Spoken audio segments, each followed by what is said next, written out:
Ngayong araw mga idol, iiwan muna namin pansamantala ang La Puerta al Resort. Siyempre mga idol, dito pa rin yan sa probinsya ng Guimaras Island. Bali apat lang kami aalis mga idol, si Boss Leo Boy Torrenueva, si Carlo Masula at si Boss Alan. Tingnan nyo mga idol, napakaganda talaga ng resort na to. Palabas ka pa lang ng exit nila pero ang ganda pa rin ng tanawin dito.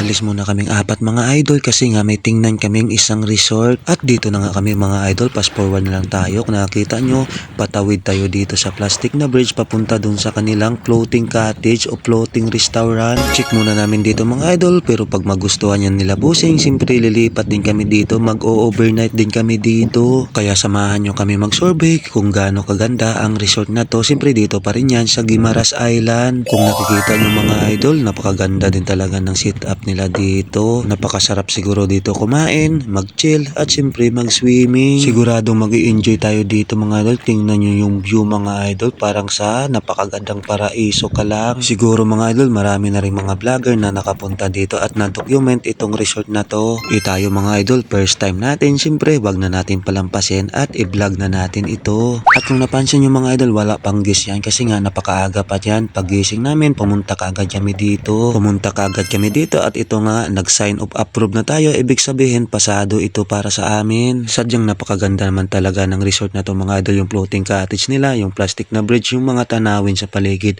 Grabe, sobrang linis at sobrang ganda. Ang ganda ng sit up talaga. Pagkatapos nga namin ma-check yung mga floating cottage nila mga idol, pabalik na kami dito sa resort nila at tingnan namin kung gaano din kaganda yung mga room nila dito. Nakita yung mga idol, pareho din sa una naming nabook na resort. Ito may swimming pool din dito. Sadyang napakaganda din talaga ng resort na to mga idol, kaya chine-check din nila busing ito. Chine-check nila yung mga room at kung ano pa yung mga sit up dito. Kita nyo naman mga idol, oh, ang ganda talaga dito, parang nasa ibang bansa ka lang talaga. Mini-maintain talaga nila dito yung cleanliness at siyempre yung napakagandang garden nila dito, pati yung mga modernist nilang kubo dito, tapos yung mga building nila, ang ganda yung pag sit up at napaka-colorful, napakaganda talaga sa mata mga idol. At umakyat muna kami dito sa taas mga idol at tingnan muna natin yung view dun banda sa ibaba. Kung nakita nyo mga idol, grabe, nasa isang paraiso ka lang. At kung ma-approve ito mga idol at magustuhan talaga nila busing ag mag-book sila dito,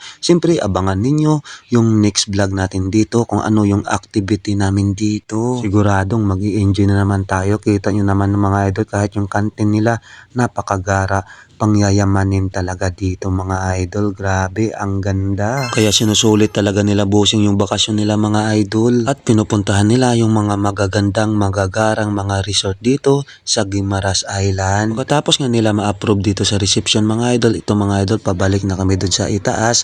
Babalik na kami kung saan yung entrance nila. At dito lang pala yan sa Avista Grande Beach Resort. Dito pa rin yan sa Guimaras Island mga idol. Kaya kita-kits na lang tayo sa next video, sa next activity namin dito sa panibagong resort na lilipatan namin.